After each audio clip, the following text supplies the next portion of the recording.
세션은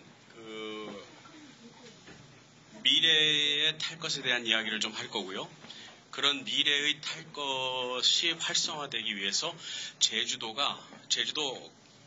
그 자치정부가 어떤 일을 하면 어떤 배경을 좀 깔아주면은 그런 것들이 더욱 활성화될 수 있을까 하는 그런 것들에 대한 내용입니다.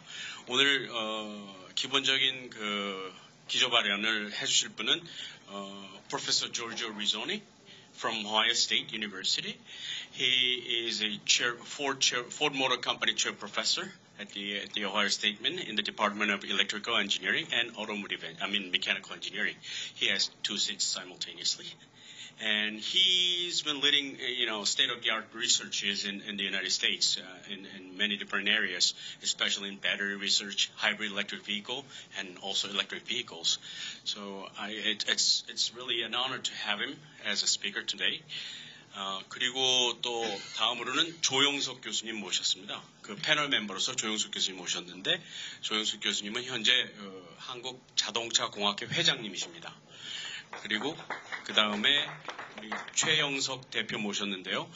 충전 인프라 관련 사업체를 운영하고 계시고 그쪽 경험이 많으셔서 충전 인프라가 어떻게 받쳐줘야 이 전기차 관련 사업이 발전하게 될지 말씀 주실 겁니다. 그 뒤에 권용범 회장님 모셨는데 이런 전기의 자동차 등 살 것들을 현재 개발해서 사업을 진행하고 계십니다. 그리고 진영아 교수님 모셨습니다.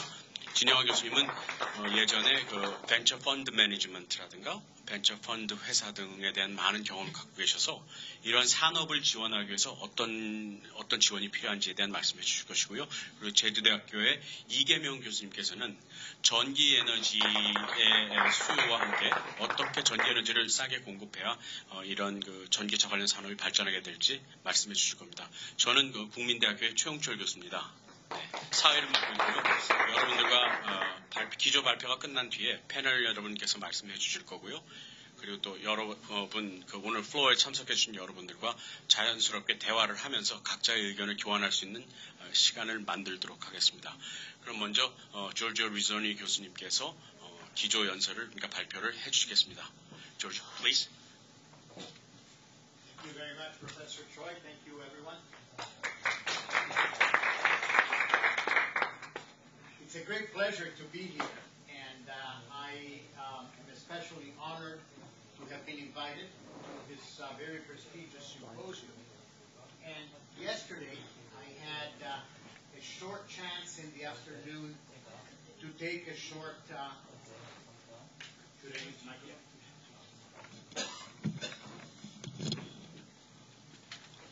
I had a chance to take a drive and have a visit in the afternoon of this beautiful island, and it is truly a remarkable place.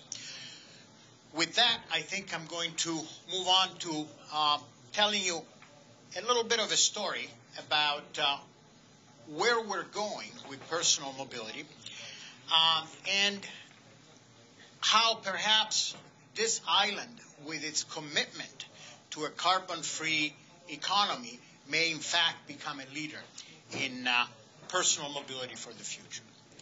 So why mobility? Well, mobility is an essential element of a productive society.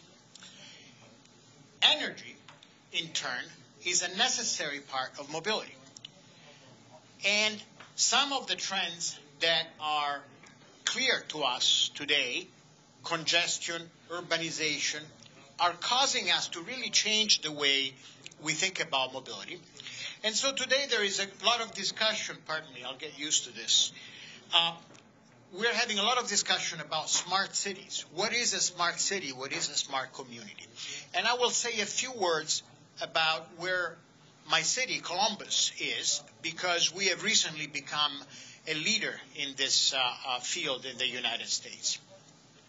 So that's one part of the story, smart cities, mobility, and in general, the improvement of our quality of life. But there is another side to this.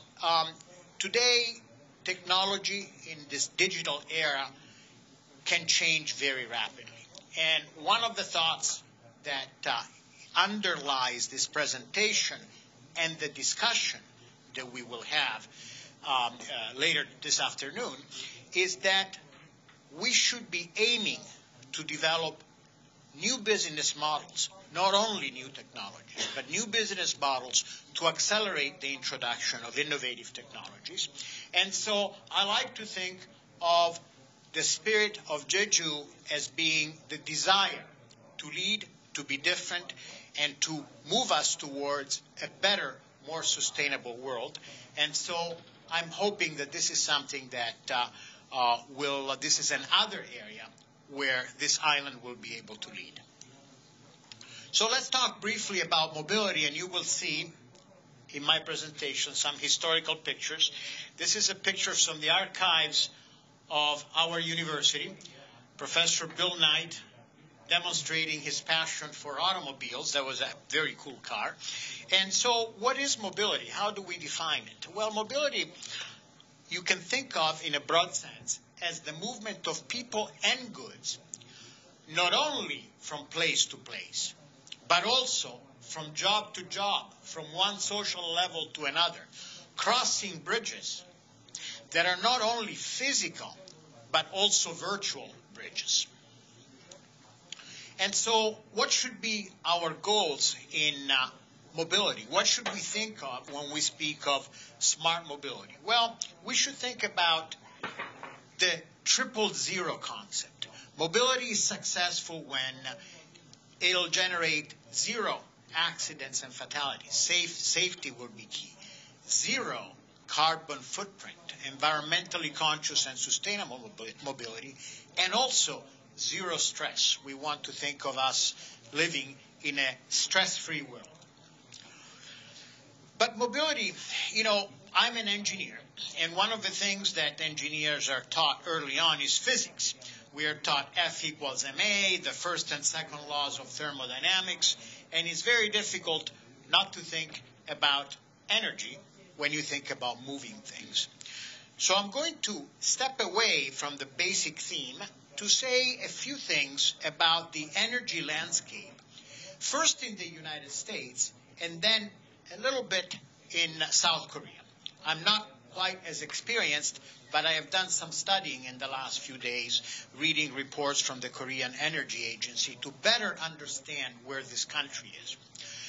In the U.S., I'm going to make a comparison between 2007 and 2016, so approximately 1 decade.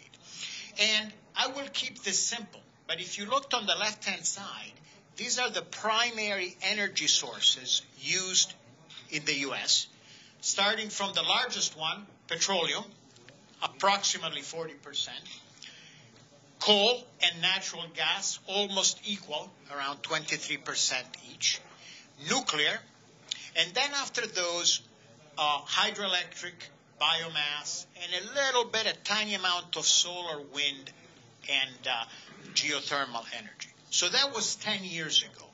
And where did this energy go? Well, there are fundamentally 4 major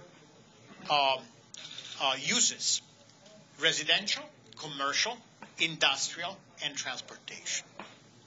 It's not difficult to see that transportation is the largest of the 4 end uses of this primary energy, and it's also pretty clear that transportation is strongly dominated by the use of petroleum.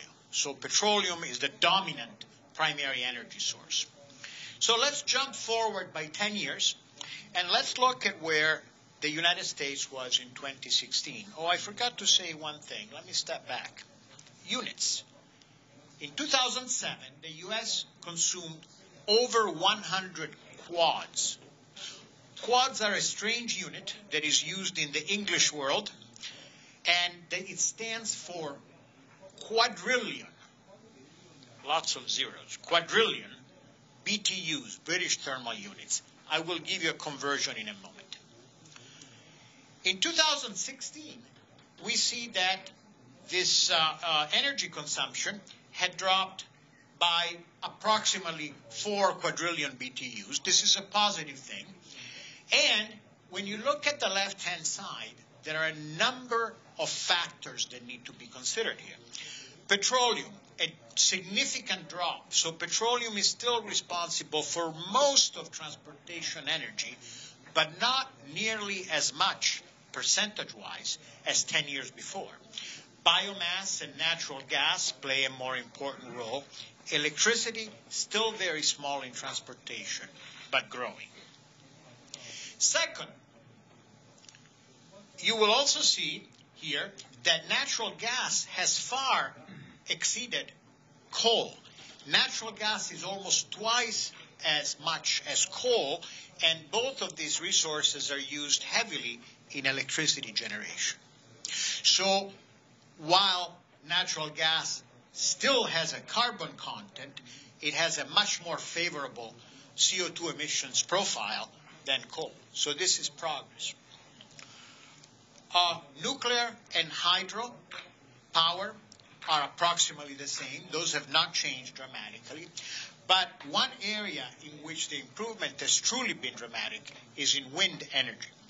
Wind energy today represents over 2% of the total production of energy in the United States, and that is a big number. And when you compare it to what it was in 2007, that number was 0.3. So it's an improvement by a dramatic factor, something like a factor of 7. For those of you who attended Mr. Gore's presentation yesterday, he made comments to that end. Solar is also increasing slowly, but my expectation is that this small number, 0.5, approximately 0.5%, is something that will increase much more dramatically in the future. So we are slowly moving in the right direction. Today, when you consider hydro, wind, solar, geothermal, all of the renewable sources, and biomass had an increment of approximately 50% with respect to 10 years ago. You consider all of these things together, and today the United States is approximately 10% renewable energy. Not enough, but more than it was 10 years ago. Units, I mentioned quads. For those of you who are interested in SI units, one quad is approximately 300 terawatt hours, or 10 to the 12 megajoules. So the United States uses approximately 100 quads annually. And as you know, the United States and China are the largest consumers of energy in the world. Now, just about 1 hour ago, I added a slide to my presentation because I wanted to make a comment about President Trump's decision to withdraw from the Paris Accord. In fact, nothing is ever quite as simple as that. It's a complex affair, and a single statement cannot truly stop the progress that has been made. But I wanted to show you this picture from the Wall Street Journal, yesterday's issue of the Wall Street Journal, to illustrate to you what has happened in the last decade approximately in the U.S. And you can see that the solid line is where the Clean Power Plan proposed and enacted by President Obama would take our country. The dashed line is what is expected might happen should, in fact, the Clean Power Plan be scrapped in favor of a different set of regulations. With respect to coal, what the U.S. might lose over the next few years, I say might because it's one thing to propose a law. It's a much more complex process in the U.S. for Congress to approve and pass laws. So we're not there yet.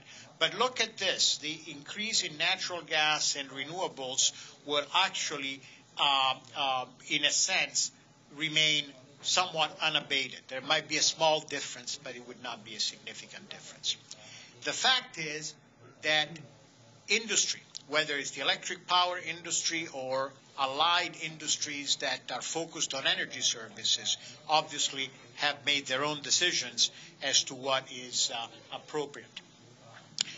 So, briefly, South Korea today, 495 terawatt hours, and you can make your own comparison here. The colors are different, but here is coal, here is oil, here is gas. This is nuclear power generation. And you can see that there was a slight increase. Let's say that South Korea is around approximately 5% renewable energy. So this is, again, we need to make an effort to move forward. And my understanding is that what Jeju Island has done has been to become the point, the leader in a transition that would lead to a lower carbon economy. So energy is necessary to ensure mobility. It is also important to notice that there has been a trend for many reasons that have to do with economics and job availability towards urbanization. But urbanization leads to congestion. So here is a quiz. Does anyone in the room have an idea of how many cars there are in circulation around the world today? Anyone want to throw a guess? Professor Choi, I'm going to challenge you. Very good. That's why he's a professor. 1 billion is about the right answer. And at the current, very good, Professor. I did not prepare this ahead of time. He was not expecting it. If we continue to develop globally, as we have in the past 20 years, the projection is that in approximately another 20 years, we will live in a world of 2 billion cars. Now, seriously, can you imagine a world, the world you live in? I just spent a day in Seoul. I will be going back to Seoul tonight, and I'll spend a day there tomorrow. Can you imagine doubling the car population in the city of Seoul? So clearly, if this is the trend that that can be extrapolated from the data, something has to change. It cannot be the same vehicles. We need to move ourselves, but it may not be the one car, one person picture that you see here. By the way, congestion is not a new problem. This is a picture on our university campus. For those who understand the Ohio State University and the passion that American universities have for football, this was a football Saturday. So Professor Cho, Penn State, the same thing, right? Right, same thing. So megacities are a reality. They certainly are a reality in Korea. They're a reality in much of Asia. And there are some megacities in the North American continent as well. And the important factor here is that within 20 years, it is expected that up to 80% of the wealth is going to be concentrated in urban areas. But that means that people will continue to increasingly move to these urban areas. There is a new word now that I recently heard from General Motors, hypercities. So megacities are more than 10 million, hypercities are more than 30 million. Difficult to imagine, but true. And so how are we going to cope with this? Mobility is going to be different. It's going to have to be different. We need to find other solutions. So urban mobility is going to have to deal with the compromise between personal transportation and mass transportation, car sharing. How about low and zero emission vehicles? Imagine such a concentration of vehicles in an urban area. They must be clean. Parking is a huge problem. So here you go. These are some ideas of personal shared single-user vehicles or personal rapid transport systems, cars that can stack into unusual parking positions. And maybe mobility will be virtual in the future. Today, as a researcher working with many automotive companies around the world, I use WebEx and Skype and Link, all of these tools, much more often to be able to afford the time and move less. So tomorrow's cities will need to be smart. And we are very fortunate in the city of Columbus. Many of you may have never heard of Columbus before, but it's the capital of the state of Ohio. And today, it is the second largest city in the Midwest after Chicago. This is something that happened this year in 2017. It's new information. Used to be Indianapolis, but Columbus is growing very well. And what are smart cities? Smart cities are defined by the deployment of technology, data, and services that can improve people's lives. And Columbus was fortunate last year to win the Smart City Challenge. 78 cities in the United States participated in this and received funding from a private foundation and from the U.S. Department of Transportation. And the city of Columbus matched this to demonstrate connected and automated vehicle technologies, electric transportation, means of reducing congestion. And the idea behind the smart city is to use technology to give people access to jobs, smarter logistics for the delivery of goods, residents who are connected, visitors who are connected, and transportation that is going to be more sustainable. So here are some pictures. The project is defined in 4 different districts. One of them is the downtown district, in which things like the delivery of goods and packages and parking and the management of parking are going to be greatly streamlined to the use of information.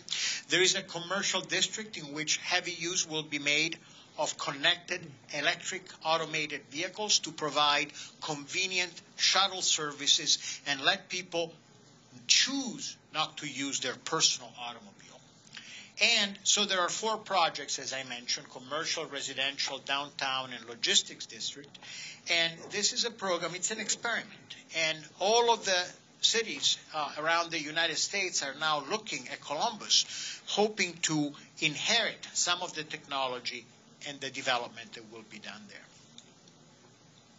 One of the important aspects of the program is to increase the percentage of renewable energy and electrically powered vehicles. Because in truth, for electrically powered vehicles to be meaningful and sustainable, it is very important that they be supplied by renewable energy. And so today, American Electric Power, the electric utility company, one of the largest in the U.S., is working on developing charging infrastructure, providing rebates to customers who wish to purchase electric vehicles. And we're busy, not just at the university and at American Electric Power, but with the city government, the university, to imagine how we can provide as large an electric fleet as possible in the city of Columbus. Another important trend. Manufacturing is not the way it used to be. For a century, the automotive industry focused on mass manufacturing of automobiles, following, first of all, the creation of mass production by Ransom Olds. This was the first vehicle to be mass produced. The one who is more famous for the development of mass production, volume production of vehicles is Henry Ford. And I will tell you in a moment what Henry Ford did that makes him more famous than Mr. Olds. The novelty in Henry Ford's assembly line, see, Olds was the one who first introduced the assembly line. But in the Olds assembly line, the car was stationary and the people moved. Ford thought, now, this is not efficient. Let's make the vehicle move.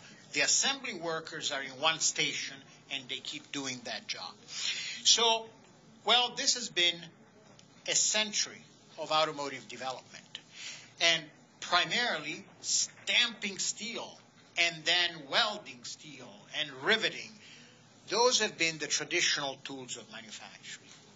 Let's skip forward, fly over a century of automotive manufacturing, and think about what might come next. And this is just an example.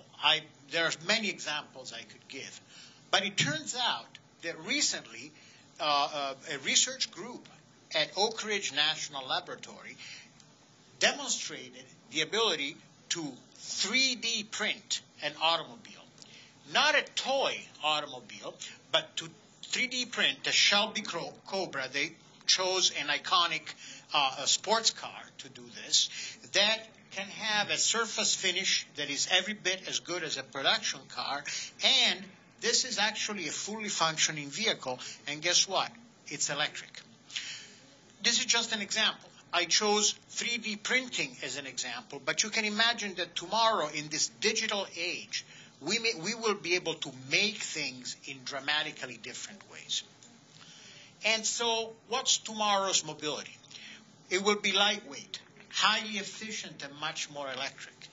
It'll be increasingly intelligent and autonomous. And most important, new mobility solutions will be characterized by new business models. We will conduct our mobility business in a different way. And I'm coming close to the end of my thoughts here, but I wanted to show you that I like what I wrote here, everything old is new again. These are pictures from magazines that go back to the 1930s and 40s and 50s. I actually have a large collection of them.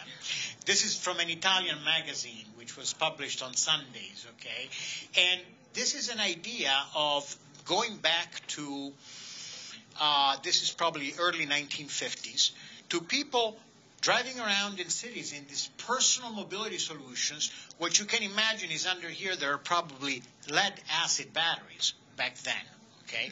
But today, with lithium batteries in 3D manufacturing, we could certainly make much more appealing personal mobility vehicles. Why not? And you may have heard of things like the Hyperloop, right? Very exciting thing. I can find you pictures that look like Hyperloop that go back 50 years. In other words, the idea of moving people in uncommon and unusual ways has been around for quite some time. What's different today is that we actually can. We have the ability to make transportation and mobility different. So what I'm going to do is close with a few thoughts that are summarized as follows. First of all, we live in the future of transportation today. It is happening today. What we need to do is we need some help to create the right environment so that this new industry can prosper. As many other industries have prospered, you know, those of you who might be part of my generation may remember typewriters, record players, and I could go on, okay? Today, right, even CDs sound old to the younger generation. So what do we need? We need a collection of things. We need policies that make it easier to introduce alternative new means of mobility. We need an infrastructure in the road that is designed not only for the conventional car and truck and bus, but it has multi-purpose paths that enable uncommon, unusual, different vehicles to circulate. And we need, this is the key to many things, we need entrepreneurs. We need individuals who are willing to risk, launch new companies, and create new concepts and new ideas. And we're seeing some of these things already. Who knows how successful Tesla will be? We don't know. Many of you may have heard rumors that Apple is working on cars. It's still a rumor. They haven't made any formal announcements, but they keep hiring my students. So I know it's true. And who knows? What will the Apple car look like? I don't know. But these entrepreneurial companies, unusual companies, are going to have to meet a lot of challenges. And in many cases, we will need venture capital. We will need investment that makes it possible. Someone has to share in the risk. So who knows?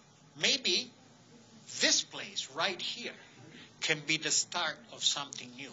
It may be that with some support from the government of Jeju Island, it may be possible to plant some seeds to begin to grow this future mobilities ideas into reality. And at this point, I've told you a very nice story. But at this point, I am happy to turn over the microphone and the speech to my distinguished colleagues here who really are the experts and who will tell you about some of these ideas that may sound like a dream today could be reality before you think it might be true. Thank you.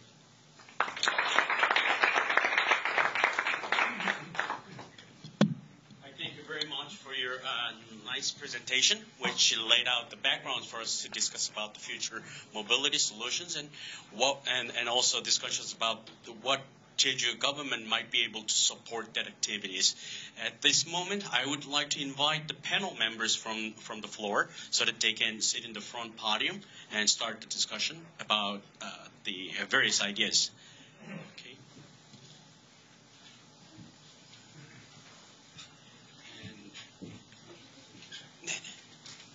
First of all, I'd like to invite Professor Yong-Seok Cho to start with. He is currently a president of Korean Automotive Engineers Society. Please.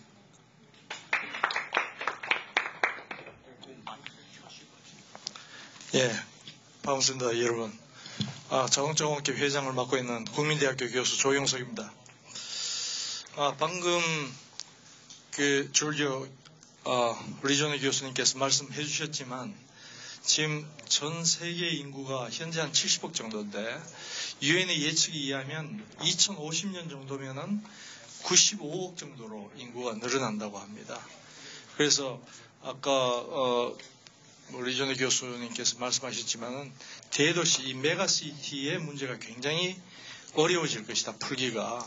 특히 인구가 늘면서 그런 중산층이 또 늘어나게 되고 또 그런 사람들이 주로 대도시로 몰리게 되면서 지금만 해도 대도시의 공간이 그렇게 풍부한 상황이 아닌데 훨씬 더 부족해질 것이다 라고 예측을 하고 있습니다. 그럼 이렇게 좁은 공간에서 과연 이렇게 많은 현재만 해도 약 10억 대의 차량이 전 세계에 등록되어 있는데 문제가 이 차들이 만약 그때도 차량을 개인 소유하는 개념으로 계속 이어간다면은 그 차들을 다 어떤 공간에 주차하지라는 의문이 들 겁니다. 그리고 사실 현재만 해도 전 세계 10억 대의 차량이 과연 다 효율적으로 움직이고 있는가? 아마 대부분 많은 부분이 집이나 주차 공간에 되어져 있고 실제로 도로에서 사람 싣고 트랜스포테이션에 이용이 되는 차량의 비율은 굉장히 낮다는 것이죠. 그러면 앞으로 다가오는 그런 미래 시대에 그런 공간이 부족한 메가시티 쪽에서는 어떻게 차량 소유에 대한 개념이 바뀌지 않겠는가. 그래서 공유의 개념이 도입이 훨씬 더 널리 퍼지게 될 테고 또 이런 매스 트랜스포테이션이 훨씬 더 발달을 해야 이런 문제가 효율적으로 풀리지 않을까라고 일단은 예상을 하고 있습니다. 그러면 그렇게 매스 트랜스포테이션이 일어나게 되면 많아지게 되면 지금 우리가 개인이 차량을 소유할 때 좋은 점이 뭡니까? 우리가 어떤 목적지에 가겠다고 하면 바로 현재는 거기까지 차를 끌고 와서 바로 자기가 볼일 볼 수 있는 장소에다 차를 주차할 수 있다는 편리함이 있는데 그걸 포기하게 되는 것이죠. 매스 트랜스포테이션을 이용하게 되면 그러면 항상 문제가 뭐가 생깁니까? 퍼스트 마일하고 라스트 마일의 문제가 생기는 거죠. 집에서 그런 매스 트랜스포테이션까지 어떻게 이동할 거냐.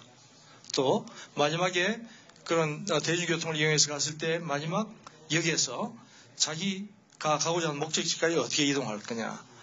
이럴 때에 아마 메가시티에서는 이런 퍼스널 모빌리티 이런 게 굉장히 활성화되지 않을까라고 예측을 하고 있는 것이죠. 그래서 이런 미래 시대에 대비하는 측면에서 볼 때 퍼스널 모빌리티 그래서 차량 공유 개념이 굉장히 소중하다라고 이렇게 보여지고 있는데 지금 제주도 같은 경우에는 카본 프리 아일랜드를 지금 표방하고 있기 때문에 아마 그런 개인적인 이동 수단을 지금 전기차가 굉장히 활발히 보급되려고 하는 이 시기에 같이 이렇게 가준다면 굉장히 이 제주도가 좋은 테스트베드가 돼줄 수 있지 않겠느냐라고 그렇게 생각할 수 있습니다.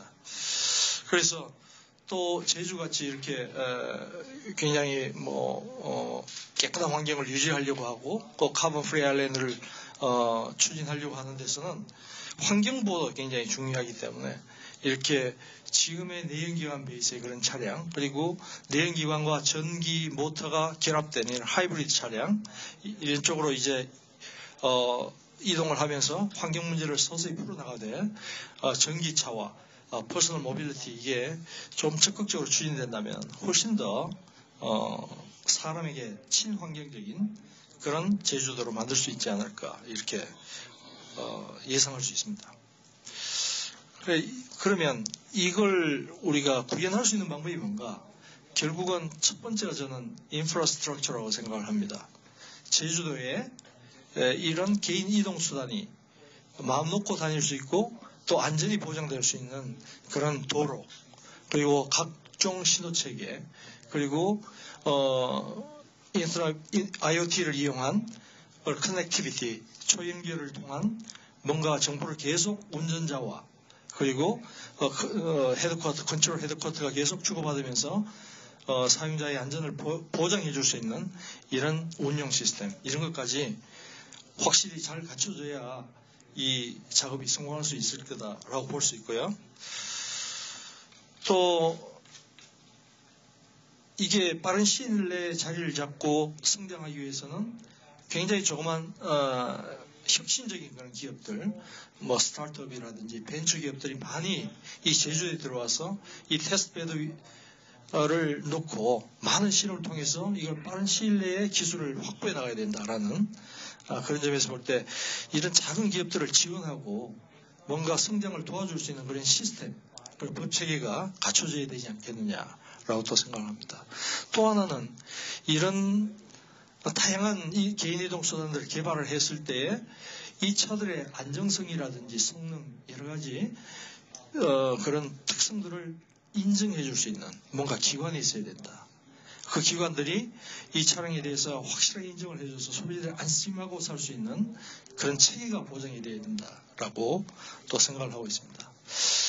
이런 측면에서 본다면 지금 우리 한국자동차공학회는 굉장히 이 자동차 분야에서 굉장히 열심히 하고 있지만 이런 퍼스널 모빌리티 분야도 미래의 이동 수단으로 보고 우리가 여러 가지 주력 8개 분야뿐만 아니고 연구회라든지 위원회를 통해서 이 퍼스널 모빌리티를 지원하기 위한 활동들을 열심히 하고 있고 전문가들이 굉장히 고민해서 지금 작업들을 이어가고 있고요.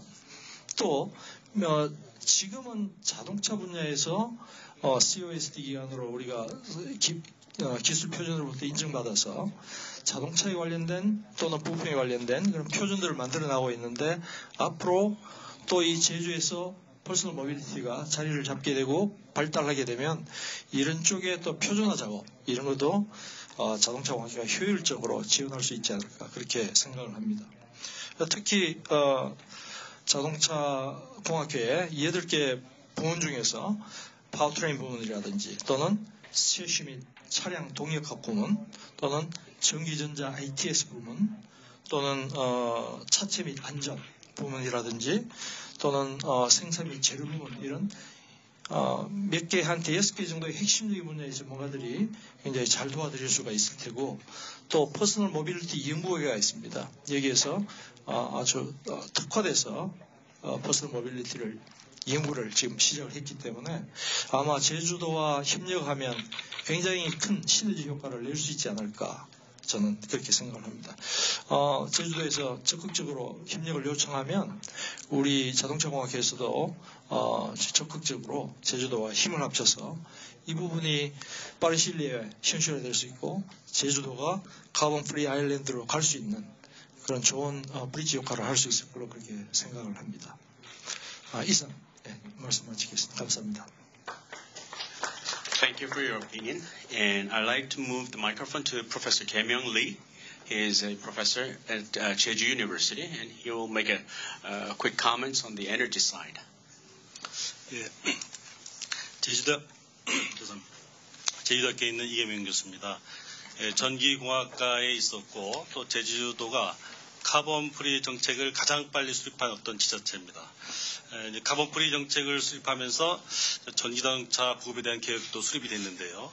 근데 문제는 전기자동차가 보급됐을 때 이제 추가적인 전기의 사용 또 전력 피크에 어느 정도 영향을 주는지에 대해서 어떤 연구를 위한 연구는 있었지만 실 사이트에 대한 연구는 없었습니다. 근데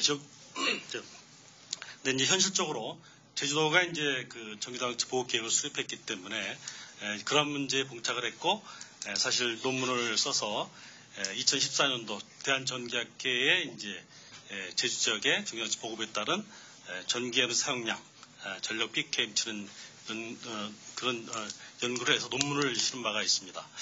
근데 그 초창기 연구의 이제 의도는 주로 중앙정부의 관계자들 이런 분들에게 전기차를 보급했을 때 여러 가지 장점들, 이점들 이런 것들을 좀 주목해 주십사 하는 그런 의도를 담고 있었습니다. 전기 자동차가 보급이 되었을 때 그 심야 시간 전력 피크가 아닌 남아도는 전기를 이제 사용할 수 있다는 점, 또 IT 기술과 접목됨으로써 효과적으로 그런 비피크 시대 전력 피크가 아닌 그런 시간대에 전기차의 충전이 일어나도록 하는 것이 가능하다. 이제 그걸 통해서 결과적으로는 이제 전기 에너지를 공급하는 그런 측면에서도 비용을 낮출 수 있다. 국가적으로 전기를 공급하는 비용을 낮출 수 있다는 것이 이제 핵심 골자입니다. 그러한 장점이 있기 때문에 또 거기서 이제 얻어지는 그런 부가가치를 전기자동차를 보급할 때 아직은 이제 전기자동차가 가격이 비싼데 그런데 보조금으로도 활용할 수 있는 그런 측면이 있음을 좀 이제 지적을 한 바가 있습니다. 그리고 이제 이미 이제 그런 단계를 지나서 제주에서 전기자동차 보급이 활발하게 일어나고 있는데요. 아마 지금 한 2% 정도 전체 자동차에 대해서 한 2% 정도 전기차가 보급됐는데 많은 이제 몰랐던 점도 알게 됐습니다. 저희가 기존의 전기자동차가 갖고 있던 많은 장점들, 정숙성이라든지 급가속성이라든지 많은 장점이 있었는데 그거 말고도 이제 그 비즈니스 하신 분들, 택시를 하신 분들 이런 분들이 새로운 이제 장점을 말씀해 주셨는데. 보통 택시 운전을 하신 분들은 하루에 주행거리가 굉장히 깁니다. 또 일주일이면 굉장히 누적되면 많고 그러다 보니까 이분들이 쉴 때 거의 자동차를 정비하는 데 많은 시간을 보내시더라고요. 카센터를 가고 어떻게 하면 저렴하게 정비를 하고 저렴한 부품을 사고 근데 전기자동차가 보급되면서 그 일이 없어졌어요. 그래서 전기자동차 보급되면서 카센터에 갈 일이 줄어들었고 그러니까 그 시간을 이제 따로 레저를 하는 시간으로 활용할 수 있게 됐고 그런 것들을 이제 새롭게 저희가 또 알게 됐습니다. 그래서 그러한 점들은 이제 그런 그 비즈니스 측면에서 전기차 보급이 좀 장점을 갈 수 있는 그런 면이라고 생각이 됩니다. 그리고 이제 제주 지역이 제주도 섬이지만 주변에 많은 섬들이 있는데 섬에서는 또 특수한 그런 이제 전기차의 그 장점들이 있습니다. 경제성이 또 있습니다.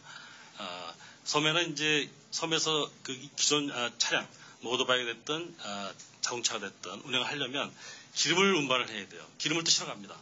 근데 실어가는 돈이 많이 들어요. 보관하고 조그만 섬에서는. 근데 이제 전기차가 보급됨으로써 이제 거꾸로 전기를 공급하면 되죠. 뭐 해저 케이블을 공급한다든지 그렇지 않으면 실제 신재생으로 전기를 만들어서 공급할 수 있게 됐습니다. 그래서 이미 낙도라든지 이런 데는 기존의 차량보다 내연기관 차량보다 전기차가 더 장점을 갖고 있는 그런 데도 많습니다. 근데 아직 이제 그 필요한 점, 그 이제 요구 조건을 충족하지 못하고 있는 부분은 전기자동차가 충분히 다양한 형태의 전기차가 이제 공급될 수 있는데 아직까지는 업계에서 그런 다양한 전기차를 공급할 수 있는 그런 이제 준비가 아직 안 돼 있는 것 같습니다. 그런 것들이 더 이제 덧붙여진다면 전기차 보급에 훨씬 좀 활력을 이제 가져올 거로 생각합니다. 특히 이제 낙도라든지 특수한 용도로 많은 어떤 이제 전기차에 대한 어떤 수요가 있을 것으로 생각합니다. 제 말은 여기까지 마치도록 하겠습니다. Thank you. And as the next guest, I'd like to invite President Kwan, and he's actually running a small business venture company, developing the future transportation system. I mean, now we should be able to hear more specific about the personal mobility and solution-related matters. Please. 저는 좀 전에 우리 설명하신 대로 이동수단을 만드는 회사를 경영을 하고 있습니다. 그런데 오늘 제가 오늘 말씀드리는 방향은 조금 다른 방향으로 말씀드리고 싶은 게 제 백그라운드는 입자물리입니다. 물리학을 전공했고 대학에서 가르치다가 업계로 왔습니다. 그래서 지금 제주가 가지고 있는 차세대 이동 수단에 대한 보급 사업이나 어떤 제주와 환경이나 이런 거에 있어서 좋다는 부분도 있지만 제주가 가지고 있는 이 특성을 잘 활용한다면 보급 사업뿐만 아니고 하나의 사업군으로 제주도 자리매김할 수 있지 않을까 하는 쪽의 시각에서 보고 싶습니다. 제가 사업하는 사람 입장에서 봤을 때 대학에 있다가 이 사업을 하고 나니까 미래형 탈 것에 대해서 저는 이제 자동차라는 표현보다는 탈 것이라고 표현하고 싶습니다. 왜냐하면 어떤 방향으로 갈지는 몰라요. TV도 브라운관 TV에서 벽걸이 TV로 바뀌었고 모든 게 지금 바뀌고 있기 때문에 미래형 탈 것이 그냥 뭐 공상과학 영화에 나오는 순간이동, 우리 물리학에서도 순간이동이 일어날 수도 있기 때문에 탈 것, 이동 수단으로 본다면 제주가 가지고 있는 어떤 부분이 있을까. 그런데 제가 사업을 하면서 제일 부딪히는 게 어떤 기준으로 만들어야 될 것이냐, 어떻게 앞으로 우리 이동 수단이 바뀔 것이냐에 대한 예측이 쉽지 않아요. 그러니까 길을 가다 보고 야 저거보다는 이게 좋은 아이디어다. 그 아이디어를 가지고 실현내는 쪽으로 가는데 우리 제주가 가지고 있는 지역적, 환경적, 공간적 부분을 잘 활용해서 수많은 아이디어들을 모이게 하고 그 아이디어를 얻을 수 있는 장소로 제주를 만든다면 새로운 사업을 하고 싶은 사람들이 이쪽에 오지 않을까. 미래 이동수단에 대해서는 야 제주도에 가면 그 놀이터가 있다. 많은 장소, 제주라는 데는 미래형 이동수단에 모인 곳이니까 거기 가면 수많은 정보를 얻을 수 있다 하는 그게 될 수 있지 않을까 하는 면에서 산업적 부분도 충분히 있다. 단순히 보급뿐만 아니고. 그런데 산업적 부분에 있어서 제주도에서 그러면 뭐 미래형 자동차를 생산한다. 아니 뭘 한다. 이건 저는 현실적이지 않다고 생각합니다. 제가 제조업을 해보니까 인프라가 없어요. 가공 공장이나 뭐 이런 것들이 들어오면 지금 현재 제주도가 추구하는 친환경 이 아일랜드하고는 전혀 딴 도시로 인더스트리 아일랜드로 바뀔 수 있기 때문에 그건 다르다고 저는 생각합니다. 그렇다면 제주도에서 할 수 있는 좋은 부분에 있었던 제조는 중국에서 하세요. 아니면 육주에서 하세요. 그러나 거기에 대한 기준을 잡고 방향을 제시하는 것은 제주도에서 합니다. 제가 지금 전기 오토바이를 하나 개발해서 지금 정부로부터 판매를 하기 위해서 인허가를 진행 중에 있습니다. 그 인허가는 육지에서 하는데 과연 그 육지에서 하는 기준들이 바람직하냐 아니냐에 대해서 제가 볼 때는 터무니없는 기준들을 제시하고 있어요. 국가에서. 그러나 이 제주라는 데서 그런 기준들도 만들고 할 수 있는 어떤 기능들을 가지고 있다면, 그러니까 인정기관이라든가 아니면 여기에서 할 수 있는 그런 부분들을 가지고 있다면 자연스럽게 이쪽에 모이지 않을까. 그러면 아이디어를 가진 사람들이 모이고 정부의 기준과 도로 기준과 이런 부분들을 만들어주고 거기에 대해서 활용할 수 있는 부분들이 제주도에서 만들어준다면 벤처 투자를 하는 투자자들은 돈을 버는 게 목적이잖아요. 그러면 어디 가면 좋은 아이디어를 가진 사람을 찾을 것이냐 하면 야 미래형 탈 것은 제주 가면 많더라 하면 돈은 자동적으로 옵니다. 강제로 펀드를 조성해가 오라고 하더라도 그 쇼에 지나지 않거든요. 그런데 제주도에 과연 그럼 미래형 탈 것하고 과연 맞느냐 안 맞느냐에 대한 부분에서 제주도는 뭐 옛날부터 관광도시고 이런데 무슨 미래형 탈 것하고 맞느냐 하는 부분에 대해서는 제가 어릴 때부터 자라왔던 대구의 예를 들어서 한번 말씀을 드리고 싶습니다. 대구는 섬유도시입니다. 제가 15년 전에 반도체 장비 회사를 대구에서 창업을 했어요. 그 당시에 우리나라에서는 제일 잘 나가는 회사였습니다. 창업하고. 그런데 많은 사람들이 너 왜 대구에서 반도체 장비 회사를 창업하느냐. 수원이나 서울근교에서 해야 되는데 이럴 때 제가 생각할 때는 반도체를 만드는 기계는 정밀 가공 기계이기 때문에 섬유 기계만 정밀한 거는 없다. 섬유는요. 우리 옷은 100m, 200m씩 생산하다가 한 올이 딱 끊어지면 불량입니다. 다 버려야 돼요. 그러니까 1kg, 2kg의 섬유 원단을 만드는데 무결함의 장치를 만들어야 되기 때문에 아주 섬세하고 정밀합니다. 반도체 장비보다 더 정밀해요. 그렇기 때문에 저는 대구가 적합하다고 봤습니다. 섬유와 반도체 제품 전혀 딴 얘기지만 만날 수 있어요. 제주 한번 보십시오. 4계절 뚜렷합니다. 봄, 여름, 가을, 겨울. 서귀포 습도 많아서 죽겠다고 하는데 아랫게 이틀 전에 습도 많아서 되게 힘들더라고요. 습도, 춥고 높은 산, 그다음에 일반 해수면, 바다 모든 게 어떻게 보면 제조업에서 테스트하기에는 딱 좋은 환경을 가지고 있습니다. 거꾸로 제가 이런 이제 좋은 점을 찾아낸다면 그런 부분에서 하면 제주도에 대한 부분을 보급을 넘어서 제주도가 중심이 되는 쪽으로 한 방향을 틀어봤으면 하는 게 제가 제안을 드리고 싶은 거고, 여기에서 마지막으로 제가 말씀드리고 싶은 것은 수많은 도시들이 미래 산업에 대한 비전을 제시하는데 실패하는 사례들이 제가 볼 때는 원래 가지고 있던 기존 산업과 기존 주민들과 도민들과의 어떤 공감대 형성 부족입니다. 소수의 뛰어난 앞선 리더들은 이것이 미래에 대한 비전입니다 하고 제시를 하지만 그분들한테 다른 분들한테 그걸 알리고 소통하고 서로 공유하는 노력이 더 필요한 거 아니냐. 왜냐하면 이러한 산업이 제주도가 토대가 되려면 전 도민들이 전부 공유하고 힘들더라도 야 길가에 차 다니는데 개인 그거 이송수단이 다니니까 불편해.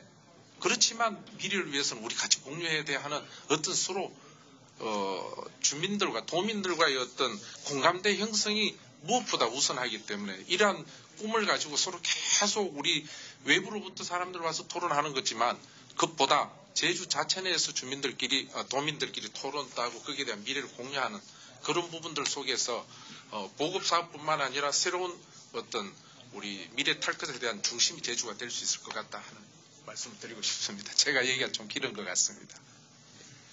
We just heard about the ideas about future mobility solution, which might be applicable to Jeju Island.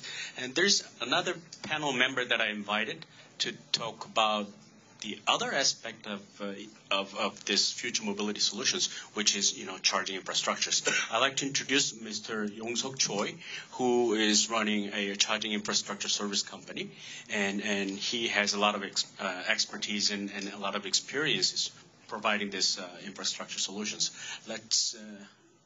Can you start your comment? 네, 안녕하세요. 최영석입니다. 저는 지금 차진이라고 충전 관련된 인프라를 구축하는 회사를 운영하고 있고요. 현재 지금 한국에서는 가장 많은 충전기 및 충전 운영 시스템을 하고 있는 회사의 개발 및 운영하고 있고, 그와는 별도로 저희가 자체적으로 운영하는 충전 시스템 및 인프라를 구축하는 사업을 진행을 하고 있습니다. 또한 퍼스널 모빌리티에 대한 내용들이라든지 이런 부분들은 사실 요즘 들어서 많이 이제 접하고 있는데요. 일단 몇 가지 이제 포인트별로 조금 의견을 드리고 싶은 부분들이, 일단 충전은 기본적으로 표준이라 해야 됩니다. 어떤 표준을 맞출 것이냐. 왜냐하면 차마다 충전이 전부 다 다르다 하는 거는 향후에 문제를 발생할 수가 있거든요. 자동차의 경우에는 이제 충전이 겨우 표준화가 좀 되어 가면서 충전기라든지 이런 부분들에 대한 활용성 그리고 사용성들이 좀 편해지는데, 퍼스널 모빌리티 같은 경우에는 차량별로 충전 방식이라든지 충전 포트가 전부 다르게 구성이 되어 있어요. 그래서 이런 부분들을 이제 해결하기 위해서는 첫 번째는 기존에 있는 자동차 인프라를 활용할 수 있게 하기 위해서 자동차와 동일한 내지는 유사한 형태의 이제 충전 표준을 따라가는 방법이 있고요. 또 이제 두 번째는 차와 이제 퍼스널 모빌리티는 배터리 용량이라든지 전체 사이즈가 다르기 때문에 만약에 쓸 수 없다 그럴 것 같으면은 대부분 퍼스널 모빌리티들이 이제 그 일부 220V 콘센트를 사용해서 쓸 수 있기 때문에 그 콘센트들을 활용해서 충전 인프라로 쓸 수 있는 방법들을 좀 구축을 해야 될 것이다 라고 생각이 되고요. 이 인프라 구축에 있어서 이제 가장 첫 번째 목적은 공용이에요. 어떤 차든 그 표준 내에 들어와 있는 모든 것들을 같이 사용할 수 있게끔. 지금 이제 일부 제조사들 중에 보면은 전용 플랫폼 내지는 전용 충전 인프라를 설치하는 부분들인데, 이건 결국은 어느 시점에 갔을 때는 차가 많아지고 다수의 사람들이 공용의 차를 쓰게 될 경우에는 전용을 구축한 것 자체가 허들이 될 수 있는 그런 형태로 갈 것 같고요. 실제 이제 퍼스널 모빌리티가 운영되면서 사례가 있는 걸 잠깐 말씀을 드리면은, 모 지자체에서 퍼스널 모빌리티에 공모를 했는데 400대 정도가 됐습니다. 그래서 그 400대가 오고 나니 그 다음 문제가 생기는 게 당장 이제 충전에 대한 해결. 이제 차를 받았으니 어떻게 충전할 것이냐에 대한 문제가 발생을 했고요. 그걸 해결하기 위해서 이제 기존에 있던 자동차용 충전기에 콘센트를 뽑아서 쓸 수 있게끔 만들자 하는 게 이제 첫 번째 지금 대응 방안으로 연말까지 지금 그걸 준비를 하고 있습니다. 그래서 이런 부분들은 실제 이제 사례가 발생하고 난 다음에 대응을 했는 부분인데, 이걸 이제 제주도에 조금 응용할 수 있는 방법들이 적용할 수 있는 부분으로 생각을 해보면요. 일단 제주도는 그 퍼스널 모빌리티를 판매하기 위한 가장 허들이 전용 도로입니다. 전용 도로에는 퍼스널 모빌리티 차량들이 못 들어가는 걸로 지금 경찰청에 방향이 정해지고 있거든요. 제주도는 반대로 말씀드리면 전용 도로가 없습니다. 그래서 일단 올라갈 수 있는 데는 큰 무리가 없고요. 또한 자치도이기 때문에 차량 인증이나 운영에 대해서 자체적인 규정들을 만들어서 적용을 할 수가 있습니다. 즉 자유도가 높다는 거죠. 그래서 이 두 가지 점들을 조금 이제 활용을 해가지고 제주도에 맞는 형태의 이제 비즈니스를 진행한다고 봤을 때는 일단 첫 번째로 제가 지금 보고 있는 거는 여기가 어쨌건 관광객 중심 관광지이기 때문에 그 관광객들의 편의성을 높일 수 있는 관광객들은 두 가지거든요. 쉬러 왔거나 아니면 뭔가를 구경하러 왔거나 뭔가를 구경하는 관점에서 빨리 움직이거나 편하게 움직일 수 있는 관점으로 이 모빌리티를 적용을 시키고요. 그렇게 적용시키는 것 자체가 산업적으로도 단순하게 이제 계산이 나올 수 있는 게 몇 명이 와서 얼마를 활용하면 어떻게 수익을 뽑을 수 있다는 모델이 정확하게 나옵니다. 그러면 자본 투입이 쉬워지고 그 차량이 들어가서 빨리 돌릴 수가 있습니다. 또한 이제 이런 부분들을 진행함에 있어서 뭐 사실 많이들 알고 계신 내용들이겠지만 여기에서 조금 발상을 바꿔볼 필요가 있다고 생각을 하는 거는 기존에 뭔가를 대여하는 사업자라든지 기타 등등은 전부 관련 법규가 되게 많습니다. 아마 자전거 빌려주는데도 법이 있을 수도 있습니다. 제가 안 알아봤지만. 그래서 이런 퍼스널 모빌리티라든지 전기 쪽 관련된 거, 특히 이게 이제 자동차나 뭐 이륜차 형태로 규제가 들어가는 부분에 대해서는 운수법이라든지 여러 가지 관련 법규에 문제가 있을 수 있습니다. 그래서 이거는 뭐 앞에 이제 패널이 말씀하셨듯이 규제를 바꿔라는 방법도 있지만 규제를 피해갈 수 있는 것도 방법이라고 생각합니다. 예를 들어서 지금 이제 저도 와서 전기차를 빌렸더니 유류비가 안 들어갑니다. 충전 카드를 주니까요. 근데 이걸 조금 반대로 해석을 하면요. 충전을 하면 차를 그냥 주면 됩니다. 이제 비즈니스 모델을 이렇게 만들어버리면요. 렌트라든지 자동차 운수사업법 자체가 다 필요가 없어집니다. 왜냐하면 차를 빌리는 거에 돈을 주기 때문에 렌트업이 되는 것이 충전하는데 그냥 차는 그냥 쓰세요 하면 이게 바뀌어버리거든요. 그래서 그런 형태의 새로운 방법의 접근을 조금 더 고민을 하게 된다면 훨씬 더 좋은 방향이 나오지 않을까. 일단 그런 생각이 듭니다. 이상입니다. Thank you very much for your comments, and you covered a lot of aspects. Next guest is to talk about the funding to support the venture companies. I mean, as we all know, if something got to happen, we need money, right, to get them started. So I would like to invite Professor Chin, who used to be handling a lot of venture funds before she became the professor at the university. And here's Mr. Young-Ah Chin. Please. 미스터가 아니고 Miss. I'm sorry. 딱 보면 아실 수는 있을 것 같긴 하죠. 혹시해서. Thank you. 네. 사실 모든 게 돈이죠. 저희가 꿈을 꾸는 데는 뭐 돈이 안 들어가지만 그거를 실현시킨 데는 한 발짝만 움직이려고 해도 돈이 드니까요. 근데 오늘 제가 이제 여러분들의 말씀을 들으면서 크게 두 가지를 생각을 했어요.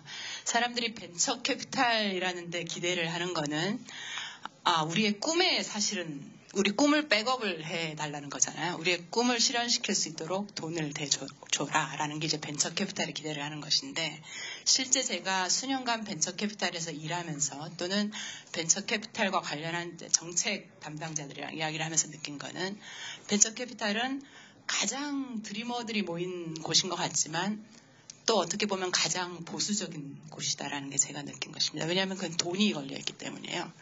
그래서 제가 이제 벤처 캐피탈 대표로서 일을 할 때나 또는 관련한 정책과 관련한 간담회 같은 데 가면은 많은 스타트업에서 와서 이제 그런 불만들을 말씀을 하십니다. 우리가 이런 좋은 아이디어를 가지고 있는데 너희들은 VC라면서 당장 이 돈을 투자해서 얼마를 회수할 것인가만 계산을 하고 있으니 너희들이 도대체 하는 일이 뭐냐.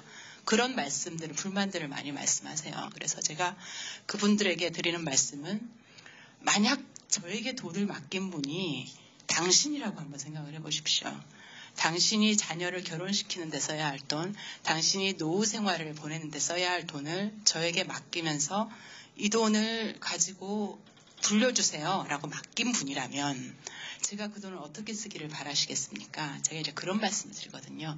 그러니까 여러분들이 생각하셔야 될 거는 사실은 VC라 그래도 결국은 그 돈을 투자해서 얼마만큼의 돈을 나중에 벌 수 있을 것인가를 생각하는 집단이라는 거를 저희가 모두 염두에 둬야 한다는 겁니다. 그래서 저희가 이제 제주자치도에서 이 전기차 또는 좀 더 좁게는 이 퍼스널 이모빌리티와 관련한 여러 가지 것들을 시도해 본다라고 할 때 자금을 어떤 거는 공공의 자금을 마중물의 성격으로 어떤 거는 민간의 자금을 수익을 얻어갈 수 있는 성격으로 매치시킬 것인가 하는 것에는 생각보다 훨씬 더 많은 고민과 디자인이 필요하다는 것을 말씀을 드리고 싶어요. 그래서 아까 처음에 리쭈니 교수가 발제하실 때 그 콜럼버스가 스마트 시티 챌린지에 그 선정이 돼서 일을 진행한다고 말씀하셨잖아요. 그래서 거기 기억을 하실지 모르겠지만 거기에 총 들어가는 150 밀리언 중에 US Department of Transportation이 40 밀리언을 대고 그리고 콜럼버스, 시티 오브 콜럼버스가 90 밀리언을 거기에 펀딩을, 매칭 펀딩을 하고 그리고 벌칸, 아마도 이제 벤처 캐피탈 성격의 회사인 것 같은데 벌칸이 10 밀리언을 댔다라는 그 부분을 기억을 하실 겁니다. 이런 식의 어떤 자금을 어느 정도의 비율로 어디에 매치시킬 것인가 하는 정교한 디자인이 우리에게 필요하다. 단순히 정부가 뭐 지원금을 얼마나 내고 자금 혜택을 얼마나 주고 또는 벤처 캐피탈 펀드를 뭐 제주도에다 만드느냐 안 만드냐의 문제는 아닌 것이다 라는 그런 생각이 들었고요. 또 하나는 이 퍼스널 이모빌리티가 이 어떻게 보면 재미있지만 어려운 부분 중에 하나는 저희가 단순히 새로운 기술, 뭐 새로운 기능, 새로운 디자인을 가진 물건을 만들어내는 차원이 아니라 사람들의 새로운 행동 양식을 만들어내야 한다라는 데 좀 있다라는 생각이 들었어요. 그래서 트랜스포테이션이라는 게 단순히 우리가 그 전에 가솔린으로 움직이던 차를 전기라는 동력으로 움직인다거나 아니면 우리가 일반적으로 4인용 세단을 타고 다니던 차들을 혼자 타고 다니는 뭐 세그웨이 같은 퍼스널 이모빌리티를 타세요의 차원이 아닌 내가 이 장소에서 다른 장소로 움직인다고 할 때 어떤 방식으로 갈 것인가에 대한 거창하게 얘기하면 철학에 대한 이야기라고 생각을 합니다. 그래서 어려운 거는 아무리 연구실 안에서 우리가 뛰어난 이 퍼스널 이모빌리티를 만들어내고 그거를 뭐 획기적으로 에너지를 절감할 수 있는 뭔가의 이 장치를 개발한다고 해서 되는 문제가 아니라 사람들이 이거를 정말로 어떻게 쓸 것인가를 테스트할 곳이 필요하다는 것이고 그것이 아마도 우리가 제주도에서 이 포럼에서 이렇게 모여서 얘기를 하고 있는 가장 큰 이유가 아닌가 싶은 생각이 들었어요. 저희가 그거를 만들어낼 수 있는 곳은 서울이든 대구든 어떤 곳에 공장이든 연구실이든 될 수는 있지만 과연 제주도만큼 그러한 새로운 탈 것, 이동에 대한 새로운 사람들의 행태를 디자인해보고 테스트해보고 거기서 피드백을 받아볼 수 있는 적합한 곳이 대한민국에 있을까? 이러한 고민에서 출발해서 아마 저희가 제주 포럼에서 이런 이야기를 하고 있는 게 아닌가 싶은 생각이 들었습니다. 제가 드릴 말씀은 여기서 마치고요. 다른, 네. All right, that's a great comment. As a conclusion, I'd like to make a few comments that might be helpful to the Jeju special government. First thing is that, we all know that the future is coming, and it will come quickly. And we all know that electric vehicles are now everywhere. It's not there yet, but it's coming for sure. And we know that as we talked about the future e-mobility, we know that different types of mobility solution is coming on the market. And in this situation, I think Jeju government might be able to provide a great playground for this new technology to get started. One thing, Jeju government has basically independent from the mainland, and they have an authority to modify the regulation within Jeju Island. For example, they can allow this new type of transportation system, can travel on a specific road. And also they can, provide or they can assign a specific area. For example, like Jungmun area or other sightseeing areas where they can, allow this future mobility, can operate without any restrictions. And in between those areas, they can connect the path where this future mobility can be used to transport people back and forth. And also, there are many things that government can modified rules so that this new ventures and new funds, venture funds and new concepts can be employed in this island. And this is the thing that I would really like to deliver to the Jeju government people. And as we conclude, I'd like to ask Professor Giorgio to make, one more comment, if you have any. Wonderful. Yes, in fact, I would like to thank Ms. Jin for thinking about the smart city of Columbus, and I wanted to just make one clarification about the funding. You remember the numbers very well, and so $40 million came from the federal government. Vulcan is actually a foundation that was started by Paul Allen, who was one of the two founders of Microsoft. Okay. So it comes from a good place with lots of money. Okay. But it's a foundation. But the $40 million, the $90 million that were under the heading City of Columbus are a very interesting solution. There is an organization in Columbus called the Columbus Partnership, and it involves the City of Columbus, the Ohio State University, and a number of companies that have their headquarters in Columbus. So the $90 million is a combined effort to show the federal government that the Columbus community was together, and this is why the City of Columbus won. And I'll give you some examples of some of these companies to understand. Some names may be somewhat well known. Nationwide Insurance, one of the largest insurance companies in the United States, is one of them. Cardinal Health, medical company. IBM has major data centers in the Columbus area. Huntington National Bank, big bank, regional big bank. So these are some of the partners that came together and said, okay, if the City of Columbus is investing money, we will invest money too. Why? Because alternative mobility solutions, for example, are going to be good for our employees as well. Easier parking, better transportation is good for everyone. And so this model of having the local government, in the U.S., the federal government, but also the local private sector, understand that there may be some opportunities for economic development for everyone and make an investment up front. Greater than I thought then. All right. As we conclude this session, I would like to invite any questions from floor. You can speak in Korean, speak in English, whatever. And so I'd like to invite, or any questions from the floor? Any comments? No? 질문이 없으시다면, 예.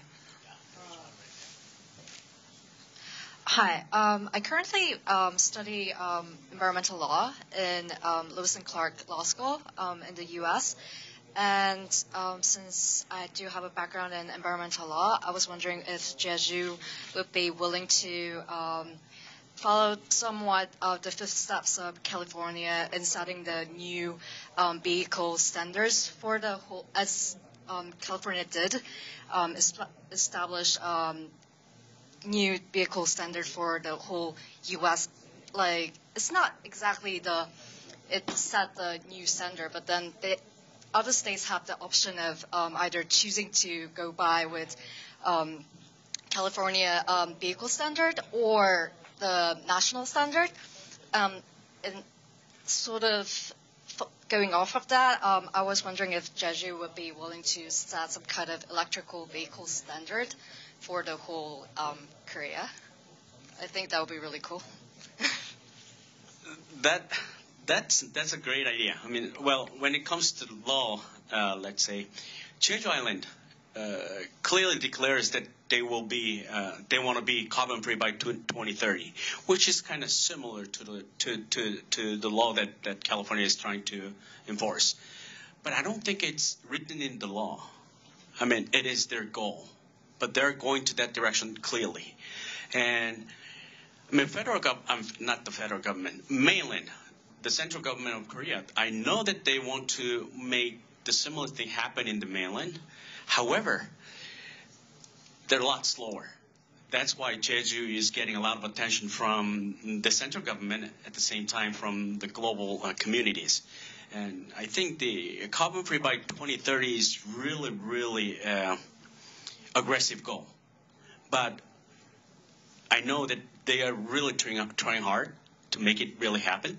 So I hope this would be an answer to your questions. It's not written in the law, but they are really trying to achieve that goal by 2030. Right?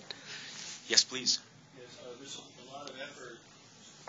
There seems to be a lot of effort to create EVs, automobiles, cars, on Jeju Island. What initiatives are there with electric motorcycles or electric farm equipment, which seem to be larger polluters than current automobiles? That is correct. I mean, Jeju is trying to deploy a lot of electric vehicles, but they're not really looking at electric motorcycles and electric farm machines. I mean, as you mentioned, they are more pollutant compared to the modern regular cars. And when it comes to electric motorcycles, that it may sound quite strange, but Korean 어디죠? 자동차 인증하는 데가 어디죠? We have a certification center in mainland called Katri.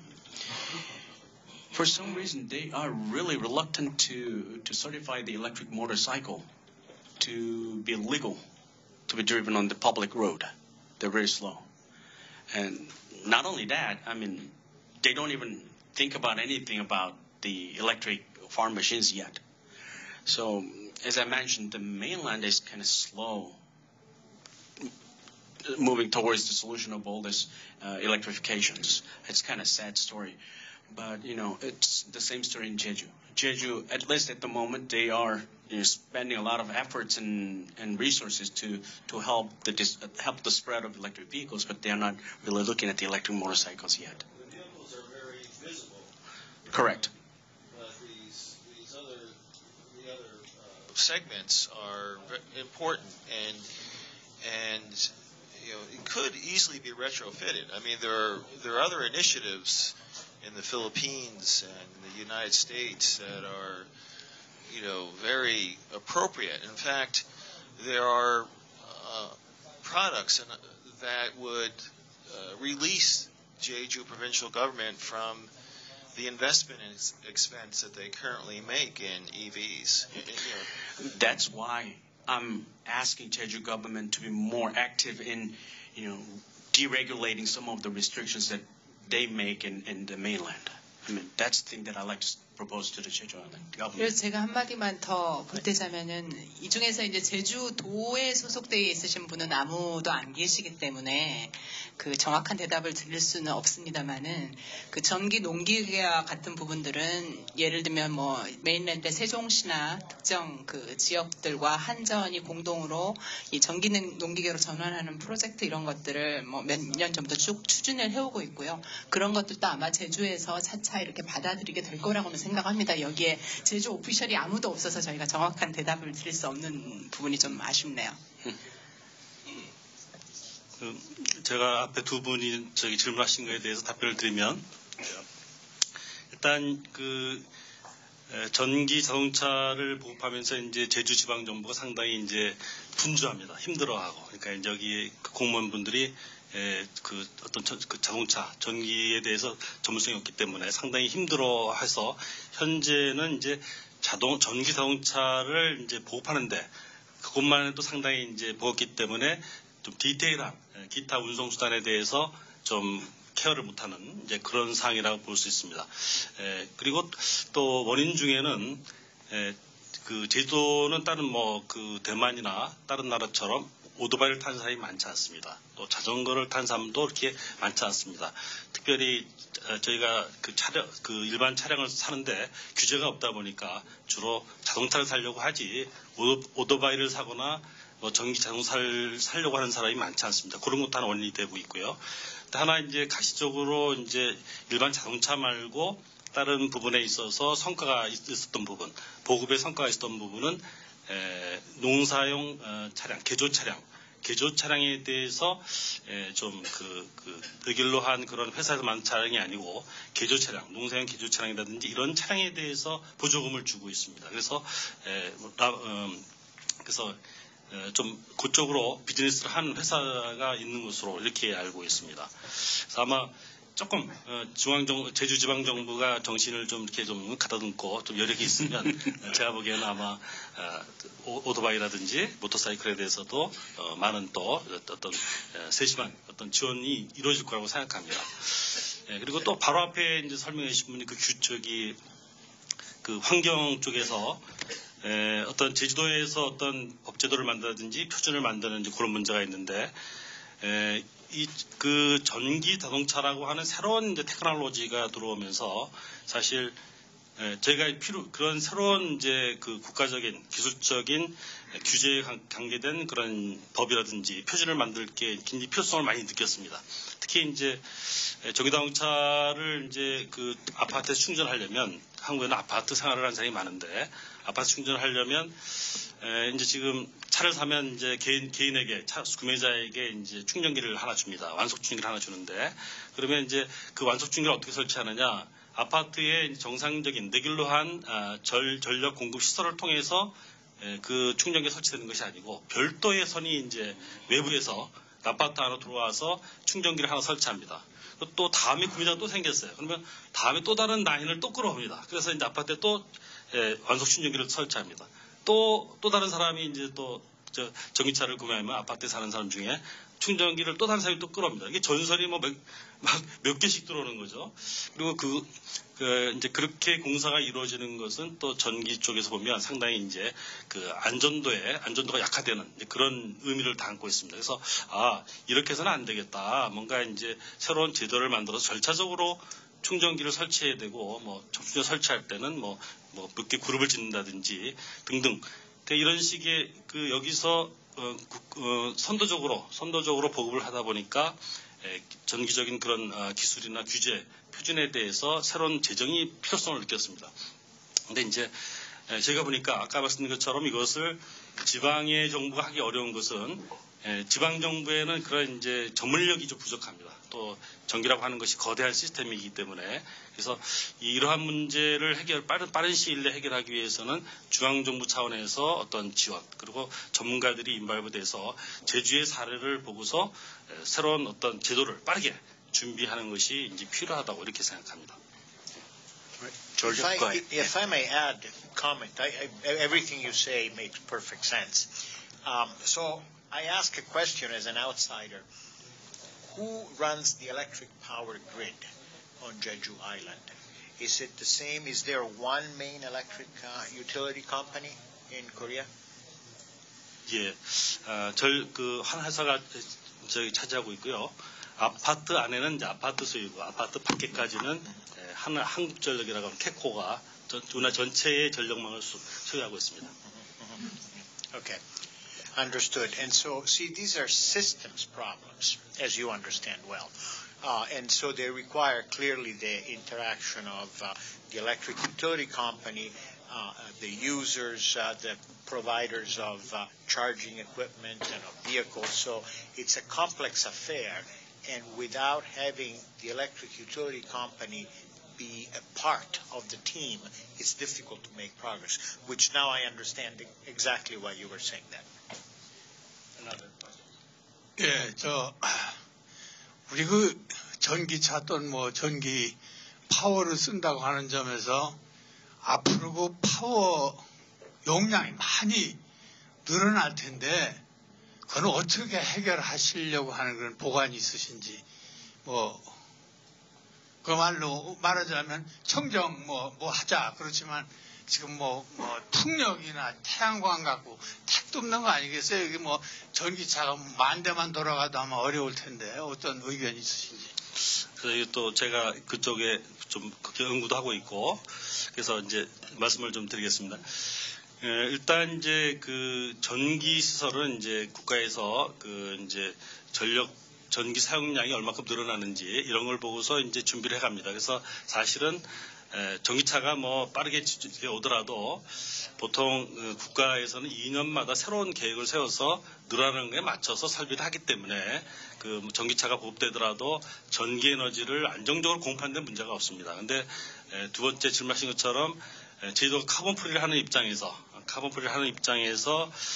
그러면 그런 에너지를 다 신재생으로 이제 공급할 수 있느냐 요거를 이제 물어보신 것 같은데 아직 이제 사실은 전문가들도 지금 제주도에서 쓰는 그 전기 에너지 플러스 또 추가되는 전기자동차 쓰는 전기 에너지 또 나아가서는 기존에 전기를 쓰지 않았던 파트에서도 화석연료를 쓰지 않고 전기로 전환했을 때 그 전기의 증가량 이런 것들을 과연 신재생으로 다 이렇게 감당할 수 있느냐.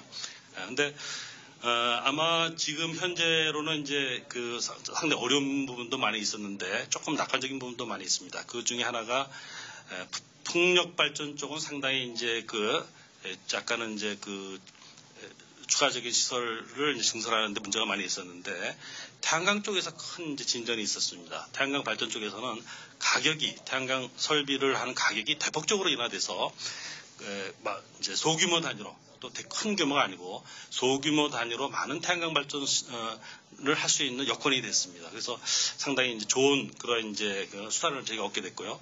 하나 아직도 우리가 계산을 해보면 그 단계적으로 저희가 사용하게 될 전기 에너지 전체를 신재생으로 감당할 수 있느냐.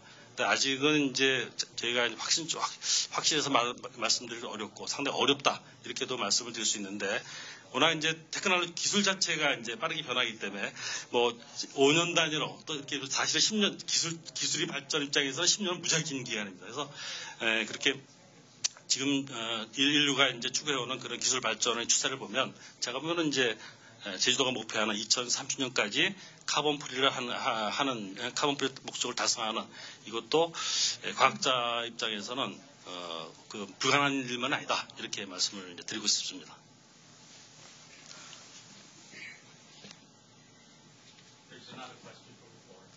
네. 오늘 뭐 이렇게 강연도 잘 들었고 많은 여러분들 이렇게 토론하는 것도 잘 들었습니다. 저는 제주도에서 그 IT 기업을 운영을 하고 있다가 올 1월에 그 전기 자동차 렌트카 그 회사를 설립을 했습니다. 그래서 오늘 그 많은 제주포럼의 연사님들이 지금 의전 차량으로 사용하고 있는 그런 그 회사를 지금 현재 운영하고 있고요. 아무래도 제주도에서 그 렌트카 사업을 전기차로만 이루어져서 구성해서 사업을 하다 보니까 기존의 렌트카 내연기관 차들과의 그 충돌이 굉장히 많이 있었어요. 그래서 저희가 지금 5월, 지금 6월 정도, 6개월 정도 설립한 이후에 많은 그 내부적인 새로운 어떤 콘텐츠를 개발을 해서 새로운 시장 조성을 위해서 이제 노력을 하고 있는데요. 아무래도 이제 충전에 대한 인프라가 저희는 사실은 굉장히 큽니다. 뭐 내부적으로 더 들어가게 되면은 충전에 대한 인프라를 어떻게 개선할 건지에 대한 부분부터 적용을 해야 되지만 저희는 현실적으로 봤을 때 지금 현재 있는 그런 시스템을 어떻게 잘 활용해서 그 현재 그 설치되어 있는 인프라를 어떻게 잘 활용하는지가 저희한테는 가장 큰 관건이거든요.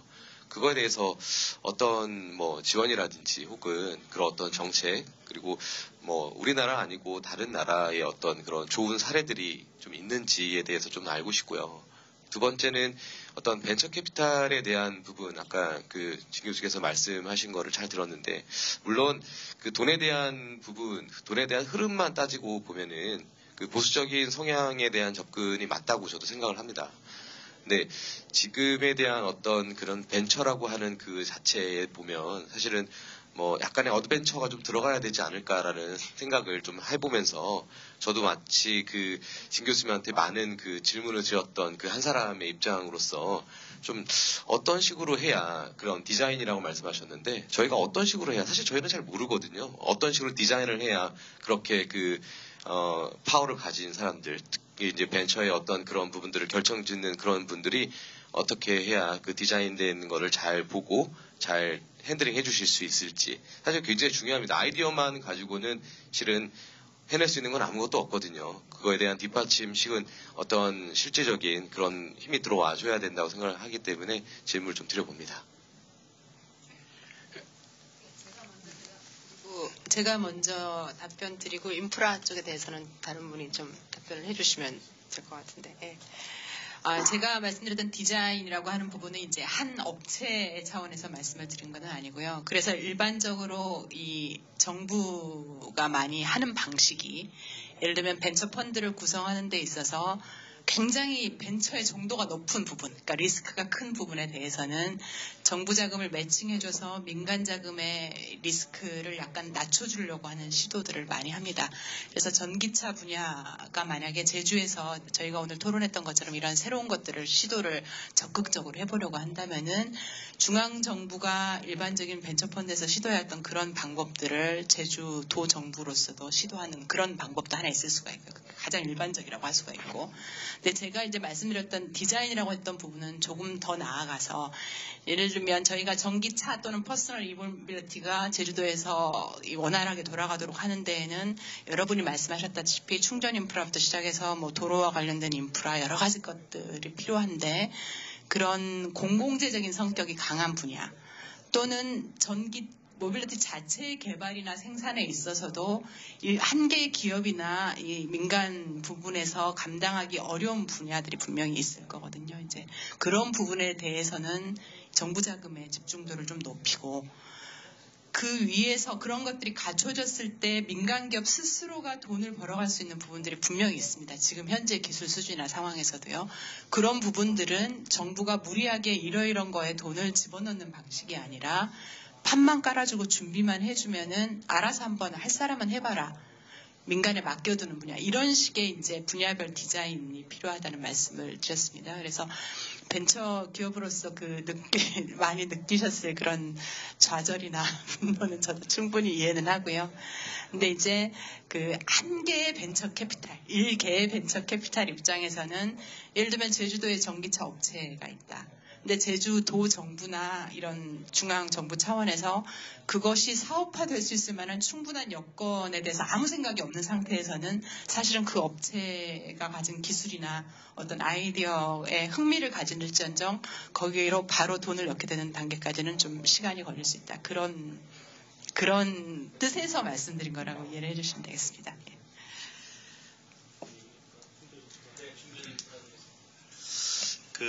충전 인프라가 사실은 이제 제주도 충전 인프라가 사실은 획기적으로 많이 구축이 된 편입니다. 지금 한국전력이 추가적으로 자체 예산을 투입해서 많은 급속 충전기를 설치했고 또 기존의 계획대로도 많이 충전기를 설치했기 때문에 아무튼 지역적으로 보면은 획기적으로 이렇게 충전기를 설치했는데 지금 이제 원래 이제 계획대로 가지 않은 부분이 있습니다. 어떤 부분이냐면 원래 이제 렌트카라든지 택시 이쪽으로는 보조금을 줄 생각이 없었어요. 근데 이제 보급을 하다 보니까 특히 아파트 단지에 충전기를 설치하는데 어려움이 있다 보니까 이제 렌트카하고 택시에 이제 보조금을 주게 됐습니다. 그래서 사업자가 생겼는데, 그러니까 렌트카나 택시는 본질적으로 이제 충전을 자주 많이 해야 할 이제 그런 이제 사업자이기 때문에 이제 충전 인프라가 지금 그런 분들에게 좀 적합하게 설치가 됐는지 이것이 아직은 잘 정확히 답변을 못 드리지만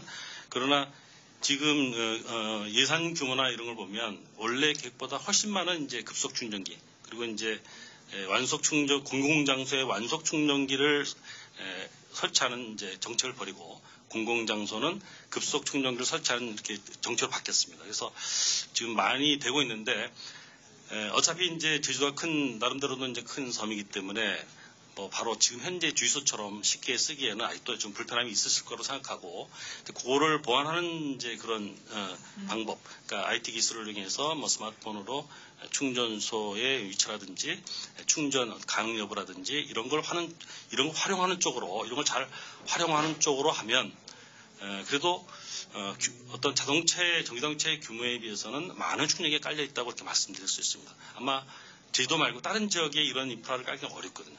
근데 제주도만큼은 지금 상당히 많은 그런 충전 급속중에 깔려 있다 이렇게 볼 수 있습니다. 그래서 추가적인 그런 이제 업자 입장, 사용자 입장에서 문제점은 좀 모여서 이렇게 디스커션을 해서 좀 해소를 하는 쪽으로 노력을 하면 좋을 것 같습니다. Okay, we're almost there now. But before we finish, is it quick question? All right. 우리나라에서 전기차 보급되고 있는 속도가 내연기관 비중 대비 좀 이제 느린 것 같거든요. 근데 그 이유를 생각해 보면은 혹시 국내의 자동차 생산 업체들이 전기차 기술 개발에 조금 더 소극적이어서 그런 거 아닌가라는 생각이 들긴 합니다.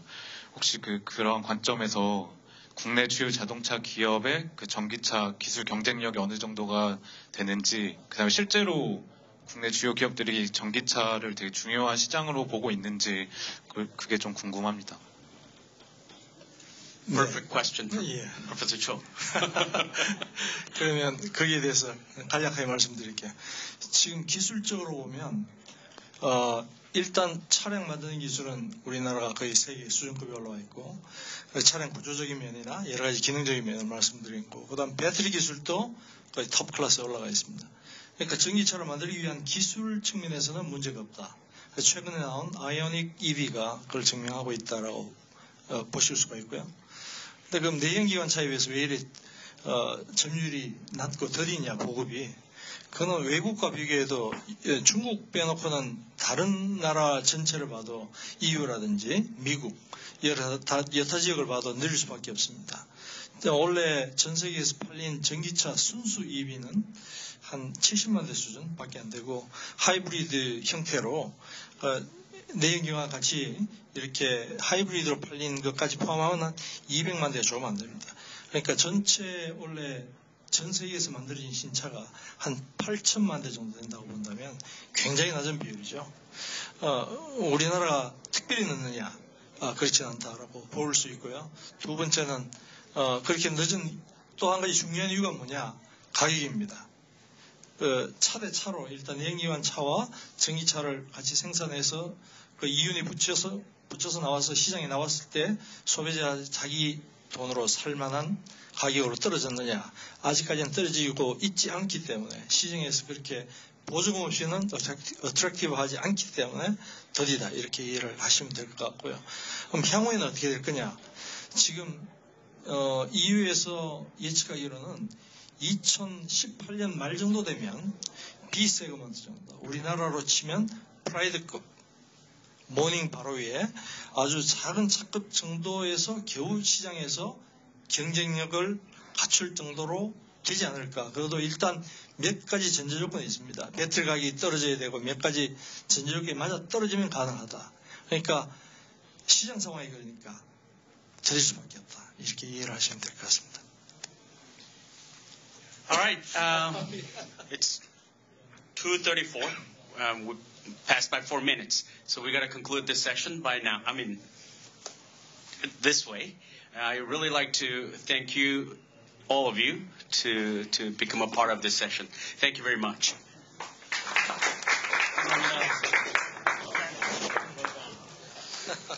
So many things we could say, right?